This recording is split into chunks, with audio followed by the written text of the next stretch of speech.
drug testing program, right? Well, it is possible.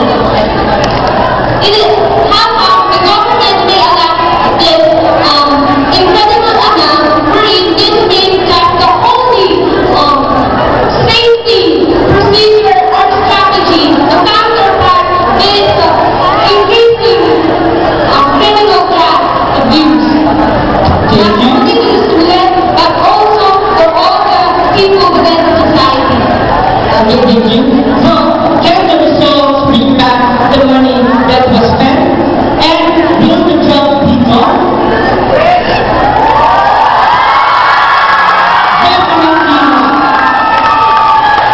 Definitely not.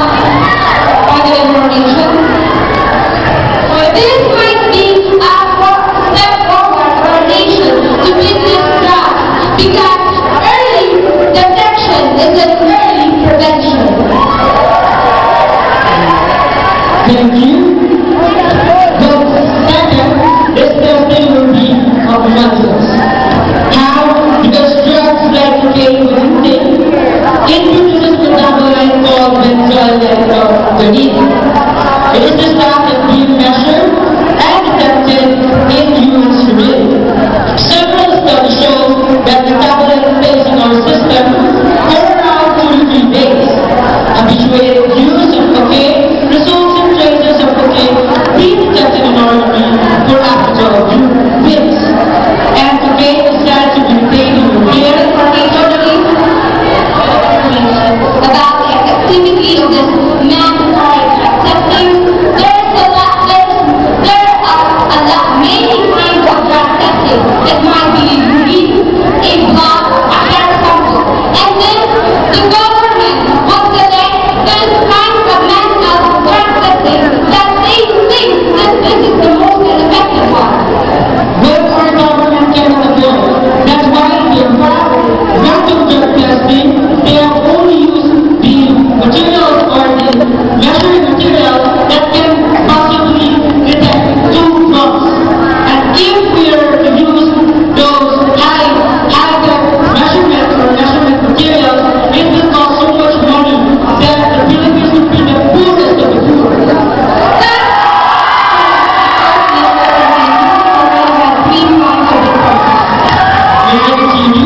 And cocaine is said to be detected in your hair for a period of 3 months.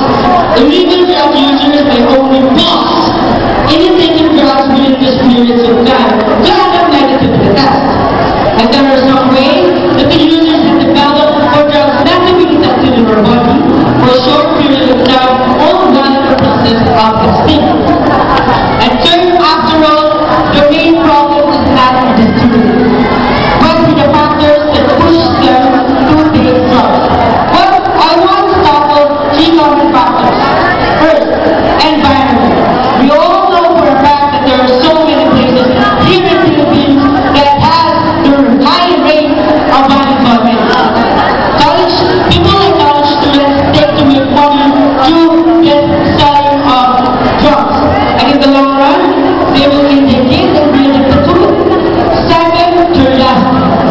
There are so many propagandas, advertisements, and warnings about not to take drugs.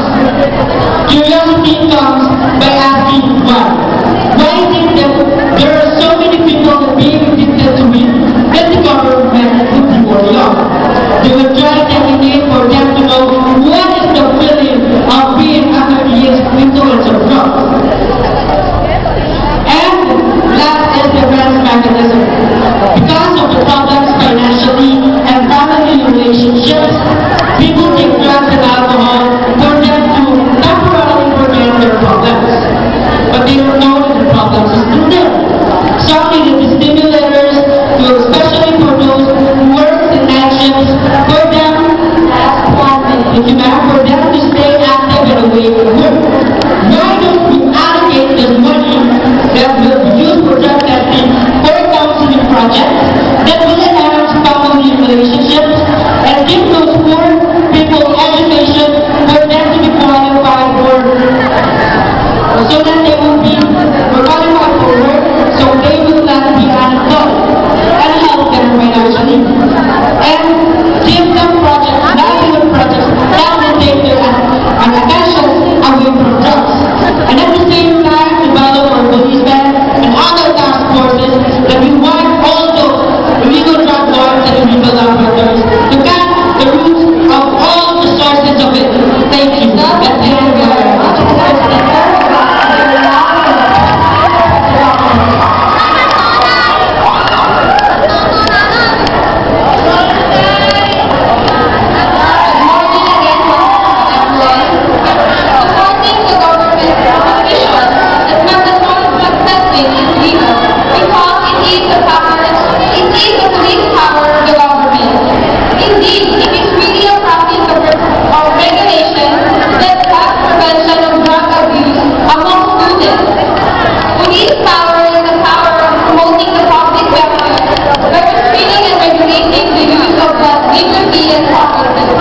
students may increase the possibility of students who spoil their lives because of excessive involvement in drugs. Parents who are not aware of drugs are usually the last person to know that their children is under drug addiction. It is the state's responsibility to make sure that every youth is enjoying their safety and health. The law of kind of information is clear. Kind of information is clear. Let's emphasize the early prevention. Why not just add up the drug education to the curriculum instead of drug testing? Thank you. Here, you think about adopting other ways of controlling drugs, but drugs nowadays are uncontrollable, as I mentioned a while ago. So the government needs to make some moves that would really decrease or lessen the use of drugs among college students. But I've always emphasized that our country needs 3.5 years. So can you how many percent of your assurance tells that once a student takes a drug test, he or she will no longer take or take in drugs again? Of course, there are providing that the government is giving rehabilitation for the student. After that, they will be undergo probation or they undergo counseling with experts, and by then it will actually be the use of drugs. What we're saying is not prevention, it's a cure. Because prevention really is not the universal. What we're saying is cure.